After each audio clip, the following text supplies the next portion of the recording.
Hi hello welcome to AK health news. Today topic yoga. Yoga మనశ్శాంతికి మార్గం. యోగా మానసిక ఒత్తిడిని కూడా దూరం చేస్తుంది.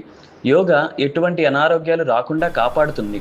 యోగా అనేది నాటి తరం కాకుండా నేటి తరంలా మారేందుకు భారతదేశ ప్రధానమంత్రి నరేంద్ర మోడీ యోగా కార్యక్రమాన్ని అంతర్జాతీయ యోగా కార్యక్రమంగా మార్చి 11 సంవత్సరాలు పూర్తి చేసుకున్న సందర్భంగా అందరికీ శుభాకాంక్షలు తెలుపుతున్న యోగా గురువులు ఇందులో భాగంగా యోగాలో ప్రత్యేక స్థానాన్ని ఏర్పాటు చేసుకొని వరల్డ్ రికార్డ్తో పాటు రాష్ట్రపతి భవన్ నుంచి విందుకు ఆహ్వానం వచ్చి ఎన్నో అవార్డులు అందుకొని తానే కాకుండా ఎంతోమంది ఆరోగ్యంతో ఉండాలని పిల్లలకు పెద్దలకు యోగాని నేర్పిస్తూ యోగా వల్ల వచ్చే ఉపయోగాలను వారికి తెలియజేస్తూ ముందుకు సాగుతున్న అరుణ గారికి మా హృదయపూర్వక అభినందనలు. మా ఏకే న్యూస్ హెల్త్ ఛానల్ ద్వారా కూడా యోగా వల్ల వచ్చే ఉపయోగాలను ప్రజలందరికీ తెలియజేస్తా.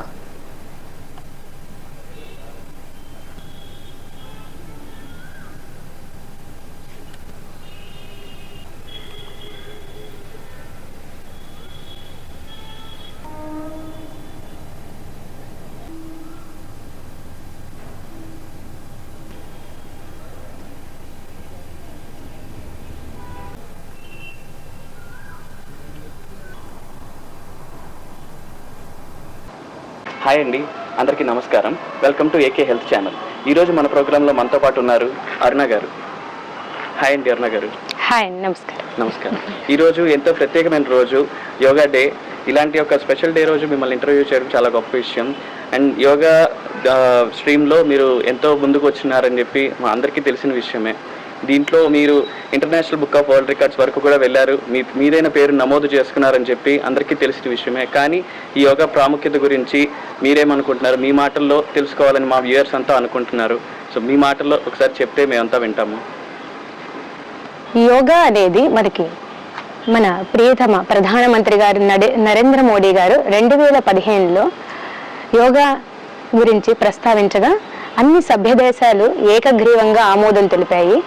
అప్పటి నుంచి 2014 ఆమోదం తెలిపిన తర్వాత 2015 జూన్ 21 నుంచి యోగా దినోత్సవం జరుపుకోవాలని చెప్పి ప్రతి ఒక థీమ్తో ముందుకొచ్చారు. అప్పటి నుంచి కూడా 2025 ఈ ఇయర్ వరకు కూడా 11 సంవత్సరాలుగా మనం యోగా దినోత్సవాన్ని జరుపుకుంటున్నాము. అసలు యోగా డే అనేది జూన్ 21ని ఎందుకు జరుపుకోవాలని ఆ రోజు పెట్టారండి? ఆ రోజే ఎందుకు అంత విశిష్టత వచ్చింది? ఆ రోజు జరుపుకోవాలని ఎందుకు అనుకుంటున్నారు? జూన్ 21వ తేదీ మనకు అత్యధికంగా పగటి సమయం ఎక్కువ ఉండే రోజు, అందువలన జూన్ 21నే జరుపుకుంటారు యోగా దినోత్సవాన్ని. దాంట్లో ఇంత విశిష్టత ఉందని ఈ రోజు వరకు చాలా మందికి తెలియదు. ఈ రోజు మీరు చెప్తే ఖచ్చితంగా తెలుసుకుంటారు. ఇంకా అసలు మీకు ఈ యోగా స్ట్రీమ్లోకి రావాలని ఎందుకు అనిపించింది? ఎవరైనా రోల్ మోడల్ ఉన్నారా? మీకు మోటివేషన్ ఎలా వచ్చింది చెప్తారా కొంచెం? అసలు యోగా అనేది నాకు ఫస్ట్ అసలు తెలియదు. యోగా ఫీల్డ్ అయితే నాది ప్రొఫెషన్ అయితే కాదు. అయితే 2011లో నాకు మైగ్రేన్తో బాగా సఫర్ అయ్యేదాన్ని. నేను చాలా వాకింగ్, జిమ్ చాలా చూసాను. హాస్పిటల్స్ కూడా చాలా వరకు తిరిగాను. బట్ నాకు దేంట్లో కూడా రిజల్ట్ రాలేదు. ఒక ఫ్రెండ్ ఇచ్చిన సలహా వల్ల నేను యోగా నేర్చుకోవడం జరిగింది. దాంట్లో ఫస్ట్లోనే నాకు తగ్గలేదు. నేర్చుకున్న వెంటనే కూడా సుమారు ఒక 1 ఇయర్ తర్వాత నిరంతర సాధన వల్లనే ఇది సాధ్యమైంది. నాకు ఇప్పుడు ఎటువంటి అనారోగ్య సమస్యలు లేకుండా నేను ప్రతినిత్యం యోగా చేసుకుంటూ హ్యాపీగా ఉన్నాను. అసలు ఈ రోజు ఇంత ప్రాముఖ్యత ఉండబట్టి ఇప్పుడు మన వైజాగ్లో యోగాంధ్ర ప్రోగ్రామ్ని ఎంతో కష్టపడి నిర్వహించారు మన ముఖ్యమంత్రి గారైన గౌరవనీయులైన శ్రీ నారా చంద్రబాబు నాయుడు గారు, అలానే మన పవన్ కళ్యాణ్ గారు, మా ప్రధానమంత్రి అయినటువంటి మన మోడీ గారు కూడా విచ్చేసి ఎంతో విజయవంతంగా యోగాంధ్ర ప్రోగ్రామ్ని పూర్తి చేశారు. దాని మీద మీ ఒపీనియన్ ఏంటండి? మీ అభిప్రాయం ఏంటి? కూటమి ప్రభుత్వం ఏర్పడిన తర్వాత మన నారా చంద్రబాబు నాయుడు గారు కావచ్చు, పవన్ కళ్యాణ్ గారి ఆధ్వర్యంలో కావచ్చు, ఒక ప్రధానమంత్రి గారిని మన ఆంధ్రప్రదేశ్ రాష్ట్రానికి ఆహ్వానించి యోగా అనేది ప్రధానమంత్రి గారికి మానస పుత్రిక లాంటిది.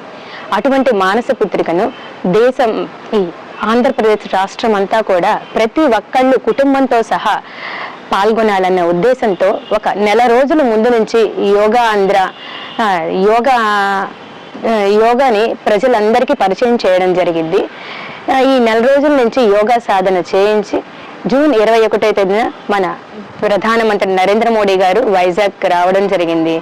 ఈ వైజాగ్ సభలో సుమారు 2.5 లక్షల మంది యోగా దినోత్సవంలో పాల్గొనడం జరిగింది. ఇది ఎంతో విజయవంతమైందని చెప్పుకోవచ్చు.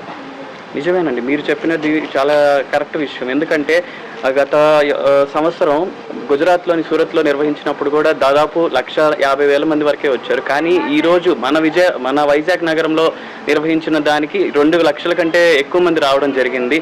అందుకని ఈ యొక్క ఘనత గిన్నిస్ బుక్ ఆఫ్ వరల్డ్ రికార్డులో కూడా నమోదవడం జరిగింది. ఇది మనందరికీ, మన ఆంధ్ర ప్రజలైనందుకు మనకు ఎంతో గర్వకారణం ఈ విషయం. అలానే ఈ రోజు ఈ యోగా యొక్క విశిష్టత ఇంత బాగా తెలుసుకుంటున్నప్పుడు చిన్నపిల్లల దగ్గర నుంచి ప్రతి ఒక్కరూ దీని వైపు రావాలంటే, దీని గురించి బాగా తెలియాలంటే ఇంకా ఎలాంటి విషయాలు వెలుగులోకి రావాలి, ఎలా దీన్ని స్కూల్ టైం నుంచి ఎలా స్టార్ట్ చేయాలి, ఎలా తీసుకెళ్ళాలి, ఇంకా ముందు తరాలకి ఎలా తీసుకెళ్లాలని చెప్పి దానికి కావాల్సిన చర్యలు ఎలాంటివి తీసుకుంటే బాగుంటుంది అనుకుంటున్నారు? ఇది అయితే యోగా మంచి క్వశ్చన్ అడిగారండి. యోగా అనేది ఒక యోగా డే రోజు మాత్రమే చేసేసి తర్వాత వదిలిపెట్టేస్తున్నారు చాలా వరకు. అలా కాకుండా పాఠశాలలో కూడా ఒక పాఠ్యాంశంగా యోగాని ఒక సబ్జెక్టుగా పెడితే పిల్లలకు కూడా మంచి అవగాహన ఉంటుంది.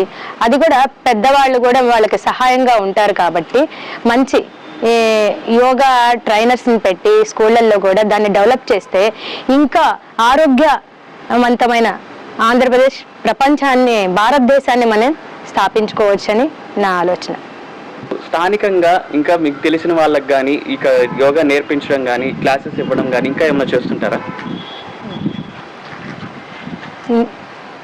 నేను నేర్చుకోవడమే కాకుండా యోగాన్ని 10 మందికి పంచాలన్న ఉద్దేశంతో నేను నేర్చుకున్న తర్వాత నేను యోగా ఇన్స్ట్రక్టర్ కోర్స్ కూడా ఎస్వ్యాస బెంగళూరు వారి ద్వారా చేశాను. తర్వాత నుంచి నేను ప్రతిరోజు నేను చేసుకోవడమే కాకుండా స్కూళ్ళల్లో నేను యోగా ట్రైనర్గా కూడా వర్క్ చేస్తున్నాను. అలాగే ఈ సాయంత్రం పూట నేను యోగా ట్రైనింగ్ క్లాసులు కూడా తీసుకుంటాను. ఈ మధ్య రాష్ట్రపతి భవన్ నుంచి మీకు విందుకు ఆహ్వానం వచ్చిందని కూడా విన్నాము. ఇది చాలా గొప్ప విషయం. ఇది ఎలా సాధ్యమైంది, అంటే ఎలా వచ్చింది మీకు?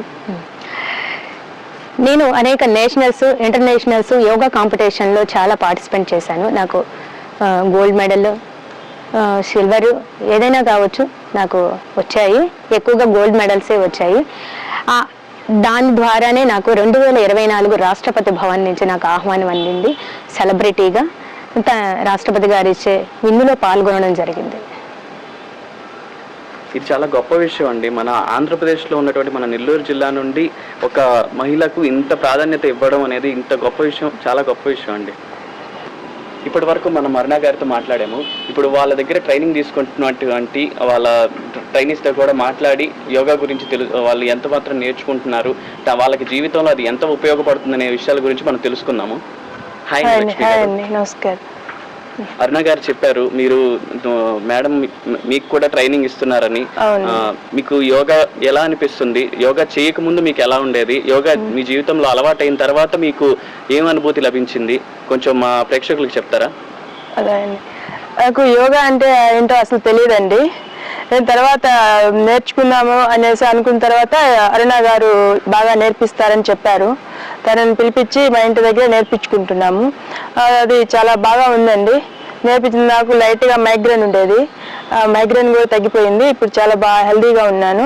అది నాకు రోజు చేయాలని ఇంట్రెస్ట్ ఎక్కువైపోతూ ఉంది. ఆల్రెడీ తనతో పాటు ఇంటర్నేషనల్ యోగా ట్రిప్కి కూడా వెళ్ళానండి. ఆడు కూడా పార్టిసిపేట్ చేశాను. నాకు చాలా హ్యాపీగా అనిపిస్తుందండి. దీన్ని కంటిన్యూ చేద్దామని అనుకుంటున్నానండి. ఇక్కడ మీకు అరుణ గారి దగ్గరికి మీరు ఎలా వచ్చారు? అసలు చేయడం వల్ల మీకు వచ్చిన మార్పులు ఏంటి కొంచెం చెప్తారా మా ప్రేక్షకులకి? నాకు హార్ట్ ఆపరేషన్ చేశారు. 1 నెల రాలేదు నేను. తర్వాత జాయిన్ అయ్యాను. నాకు షుగరు, బీపీ అన్నీ కంట్రోల్గా వచ్చాయి. చేసిన తర్వాత చేస్తూ ఉన్నప్పుడు ఒక 1 ఇయర్ నుంచి చేస్తూ ఉన్నాము. ఇప్పుడు హెల్త్ బాగుంది, హుషారుగా ఉంటుంది. మేడం బాగా చెప్పుద్ది యోగా. రోజు రెగ్యులర్గా వస్తాము. మీ పిల్లలకి వీళ్ళకి కూడా మీరు చెప్పి నేర్పిస్తున్నారా యోగా అనేది నేర్చుకోమని చెప్పి చెప్తున్నాము. జిమ్కి వెళ్తారు, యోగా చేస్తారు, ఇంట్లో అందరూ యోగా చేస్తాం మేమందరం. చూశారు కదండి, ఇలా మన యోగా ప్రాముఖ్యత గురించి మీరు విన్నారు కదా. యోగా గురించి బాగా తెలుసుకొని ఫర్దర్గా చేసుకుంటూ మీ ఉన్న ఆరోగ్య సమస్యలు తీర్చుకుంటూ అలానే జీవితంలో ఎదుర్కొంటున్న ఎన్నో సమస్యలకి స్ట్రెస్ తీసుకుంటూ ఉన్నారు. వీటన్నిటికీ సమాధానంగా యోగా ఇప్పుడు ఎంతో బలపడుతుంది. ఈ యోగాని ప్రతి ఒక్కరూ, చిన్నపిల్లలు పెద్దవాళ్ళని వయసుతో సంబంధం లేకుండా ప్రతి ఒక్కరూ అలవాటు చేసుకోవడం వల్ల వాళ్ళ జీవితంలోని సమస్యలను ఎదుర్కోవడంలో ఎంతో తోడ్పడుతుంది. ఆరోగ్యానికి ఎంతో ఉపయోగకరంగా ఉంటుంది. ప్రతి ఒక్కరూ ఈ యోగాని అలవాటు చేసుకోవడం ద్వారా మానసికంగాను, ఆరోగ్యంగాను, శారీరకంగాను అన్ని ముందుంటారు, అన్ని బాగా హెల్తీగా ఉంటారు. కనుక మన మోడీ గారు స్టార్ట్ చేసినటువంటి ఈ మహత్కర కార్యాన్ని ప్రతి ఒక్కరూ తమ జీవితంలో అలవాటు చేసుకొని ముందుకు వెళ్తారని చెప్పి మా ఛానల్ ద్వారా మేము మరొకసారి తెలియజేసుకుంటున్నాము.